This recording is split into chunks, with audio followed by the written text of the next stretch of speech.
What's going on, everybody? Mortem here, this time bringing you a video about Greedfall 2, which just recently launched into early access, today at the time of this video ideally, but right away if I sound a little bit different it is because I was sick recently. Apologies there in advance. But with that out of the way, let's get into it. So, Greedfall 2 is from developer Spiders, whose previous biggest title was in fact Greedfall, and a lot of people were clamoring for a little more of it, which is what we're getting with Greedfall 2, though it makes some important changes from that initial formula that I think are definitely worth talking about and discussing. So here we are. Right away though, let's talk about how this thing is running, though a brief mention for the fact that as an early access title that inherently means it is not finished, and so everything we discuss here in theory is subject to change and hopefully improvement. Now, on the technical side of things, unfortunately, I just could not get this game to stop crashing on me. I played it for a couple of hours, and it crashed probably 10 plus times in that time frame, which the game kept trying to tell me was a graphic driver problem, but I always keep those updated as I review games, so I know that wasn't the issue. But moving on a little bit, we then start the game by making our own character. Character creation is very limited at the moment. I sincerely hope they actually ramp this up and add a whole host of different options, because right now it's basically just a handful of very basic presets that weren't all that interesting. But no matter what character you make, you play as a native of the island of Tier 4D, the location of the original game. However, this time,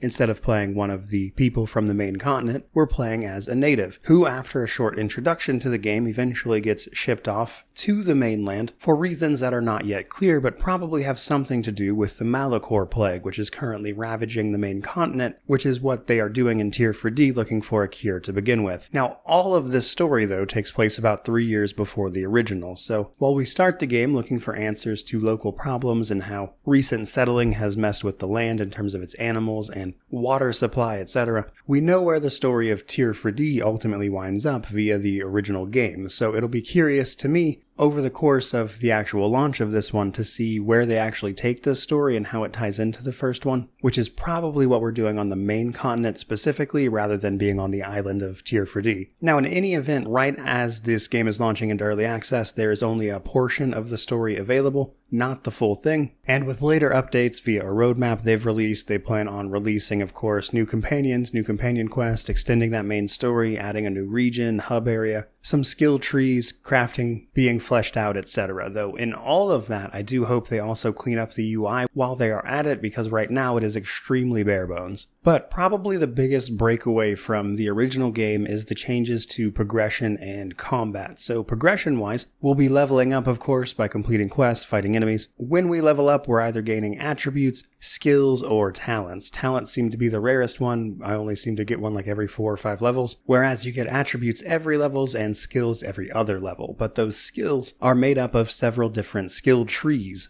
each with their own sort of focus that can be mixed and matched as you please to sort of create your own class with your own skills to activate. Now, one thing that does kind of bother me in early access quite a bit is that as of right now, there's no way to like assign or prepare your characters for combat when you are outside of combat, which is what you're going to want in a real-time with pause tactical game, because once we have those progression systems in place, we then have to talk about combat. So combat, rather than the more action-oriented slant that the original had, is instead going for something akin to Dragon Age Origins here, where it's a real-time with pause system, we're controlling our entire party and issuing them commands based on things like action points, and of course skills they've learned. This is where the hotbar will actually be available to be customized, which I think needs to get addressed as quickly as possible, frankly. But in combat, you'll be issuing all these commands, which can be queued up when you are paused and have a tactical overview of the battlefield. Now, on the enemy side of things, while they'll do much the same, you have to be mindful of their physical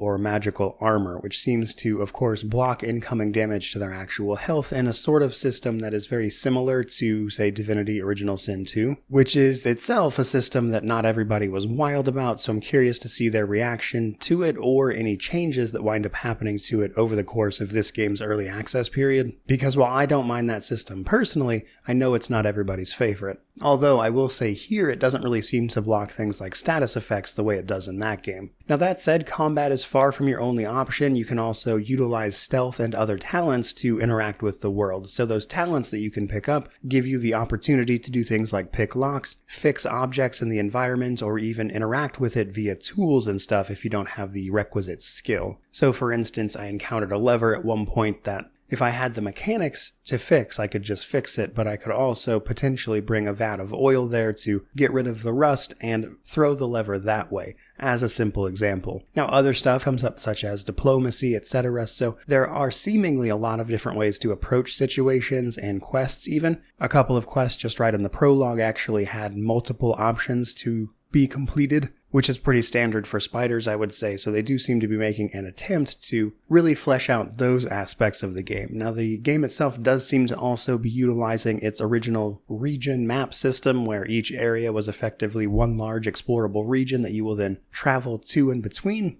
gathering up resources, fighting enemies, etc. as you go, which is a solid foundation, which means in terms of right now, I would say that Greedfall 2 is definitely going to deal with issues with people reacting differently to its combat system. Some people are going to love this, some people are going to hate it, especially because it was a change from that original title, but it's definitely rough around the edges right now either way, with some systems and things needing to be cleaned up, animations, etc. Which leads me to the other part of this. At its early access launch, perhaps unsurprisingly, the game is in a pretty rough state. Not least of all just because you have to get it running, which involved a ton of crashes for me, and then of course everything that is quite literally unfinished.